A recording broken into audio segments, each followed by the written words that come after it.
Peace. First and foremost, I'd definitely like to thank Anthony Griffin for letting me in the building to get the little interview and let you up on the happenings of heaven and hell, where it's been, where it's going, and the future of it. So thank you for having me, Ant. You're welcome. Glad to have you here. Definitely. So let's just jump right into it. Let's I just want to get the rumor out the way. Like I said, it was a rumor years ago that I heard that Heaven and Hell was bought out by Chinese for $1 million. Is that true? No, I ain't get that check. No, I didn't. No, not me. We still have all the rights to Heaven and Hell.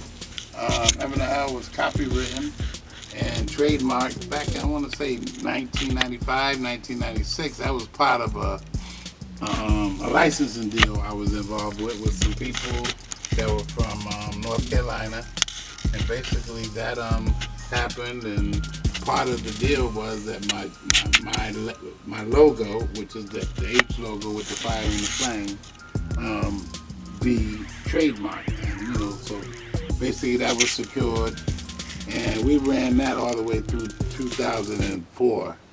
And then that's when that deal came to an end. I took back full ownership of the logo, and since then, just been kind of spending time with my family. My kids are grown now, so, and just going through life. I do a lot of retail. Obviously Barber Street, Main Street, Southland, and Hartford. So totaling it all up right now, we into our 31st year, and so it's been a long journey. And I thank God, and I couldn't have did it without God, and I give all the credit and the glory to God, because it seems like yesterday I just started. Right. And that's one thing why I wanted to kind of support you is up and coming. You just got to keep going, because here it is 31 years later, and I'm still in it. And yes. I ain't there. There you go. But I ain't looking to get there in that sense. I'm just looking to maintain and just maintain my livelihood every day, and try to do and please God. So that's peace. Everybody has their own level of happiness.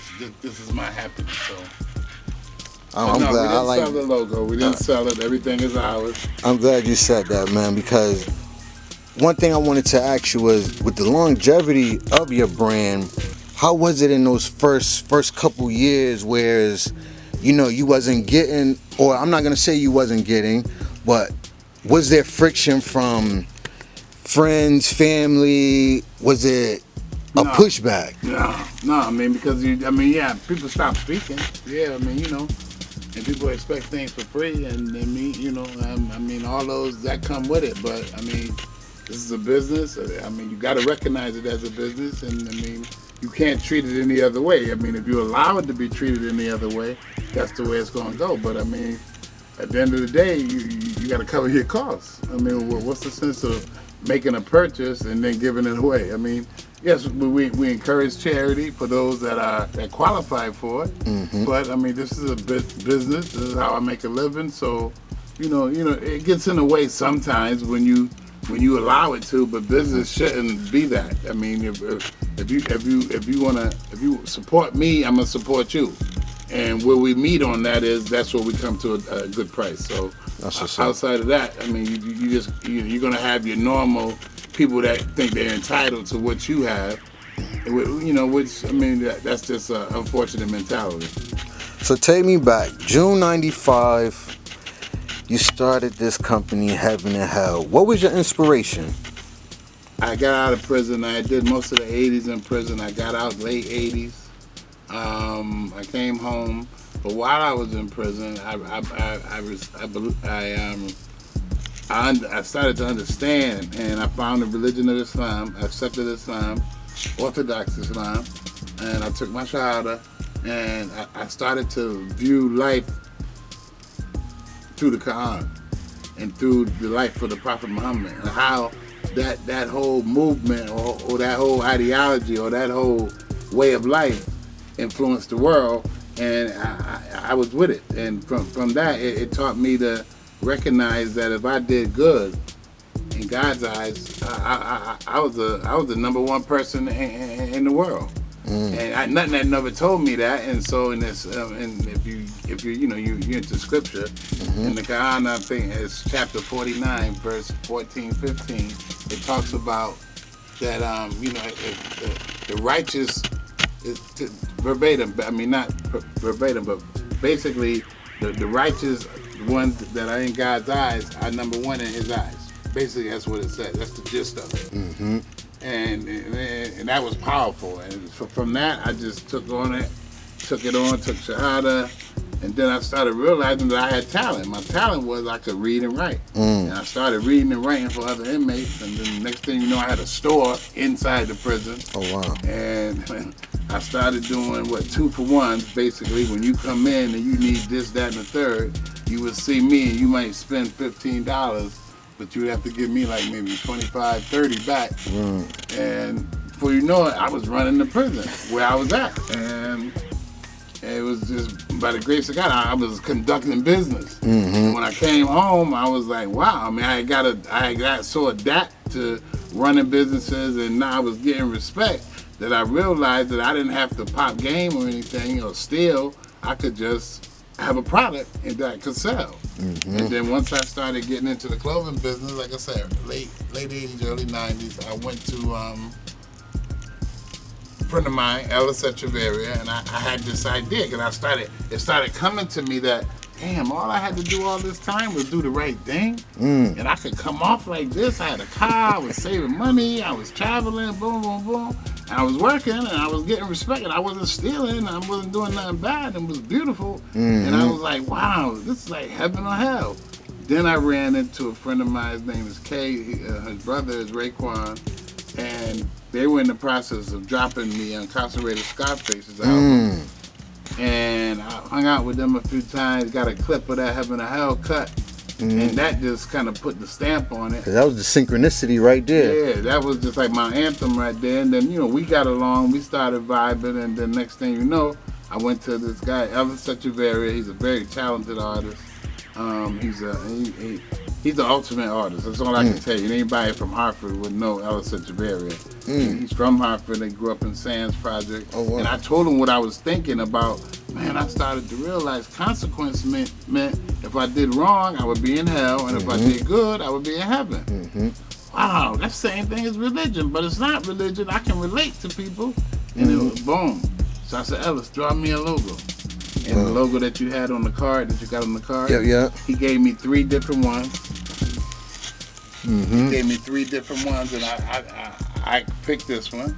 I paid him, so we were done. I think around coincidentally, the African American Black Expo was at the Civic Center back then. That must have been early 2003, 2004. It was a while ago. And long story short, I did a booth. I had some stuff printed. I did a booth, and we blew out of the sales. The same, like the day, that was on a Saturday here in Hartford downtown. But that Friday, I had got a letter from Kay and them that they liked it and they wanted me to come to Staten Island. Fine. So now you just said a good bit, and I wanted to segue right back into the Raekwon and Incarcerated Scarface, because what I noticed was it was a lot of 5%ers wearing the garb. So how did that kick off? What can I say? Did that kick off a good look up and down the East Coast? Well, a good stamp. I think I'm not affiliated with the 5%ers. That's something that they have in I want to say off 125th Street in Harlem. Yeah. That's a ideology that they promote, or however they do it. I don't knock nobody for how they worship, but it wasn't. I didn't come with it. I came with it from the point that I came with it. Right. I started realizing that consequence had a reality. And for me, as a young black man, and it might take some black men a long time to realize it, what go around, come around. And it took me till I was almost 30, 35 to realize that that's really true. Right. I mean, you can say it all day, but to put it in your mind and live it out your heart, that's the difference between men and who get in trouble and who don't. Is who's able to just deal with their particular situations and predicaments. So I mean, I started to realize that there's a consequence for everything. I mean, and what you do come back. So, but it's just like we clicked off, we hooked up, because back then I had a green Land Cruiser, so he came out in the car after we hooked up a couple of times. Who was the kid in the green Land? So we started running around and everything. Oh, the kid in the green Land. Yeah, I was that person. Okay. And next thing you know, the record went national. Boom. And then they started wearing it. I mean, it's just been pictures of everybody everywhere. Yeah. Then they called me to come up to do the ice cream video, where it was shot at Queens Coliseum. Then they did Incarcerated Scarfaces, which was shot on the Robert Wagner projects in the Bronx. It was a housing project on the rooftop. So I started getting, hanging out and going to different roof parties. I mean, then it took off. And then next thing you know, like I said, I bumped into the people from North Carolina. They offered me a marketing or licensing deal. So I took those designs that I had, and I had got some more designs. And next thing you know, I was in Magic right next to Damon John, Keith, and Kyle, and Jay Alexander, the FUBU guys. And they kind of took me under their wing. And I was doing trade shows, and this stuff started selling all over the country, man. And it was just been like, boom. Like I said, but that all ended 2004. So from 4 to probably 2021 now. Probably about 2018, I was just kind of just chilling. Right. Because I seen on the Instagram, like, you just popped back out, and I'm like, oh. I never really went nowhere. I stopped the production. Right. Because, I mean, overseas is overseas. And if you ain't overseas, you don't know what's being done. So I'd rather, as opposed to going that whole gamut, jumping all the way back in, I can get my feet wet this way, little way, and keep it here. I can do the production that I can afford to do here. And I can just serve customers that want to be dealt with without having to worry about quantity, shipments from overseas. I'm done with. I would love for the message to be an international distributed product. However, there's a cost for that. So that consequence I don't want to pay. Right. Because I'm happy with this. So this is my happiness. This is my heaven. And so this is what I do. Boom.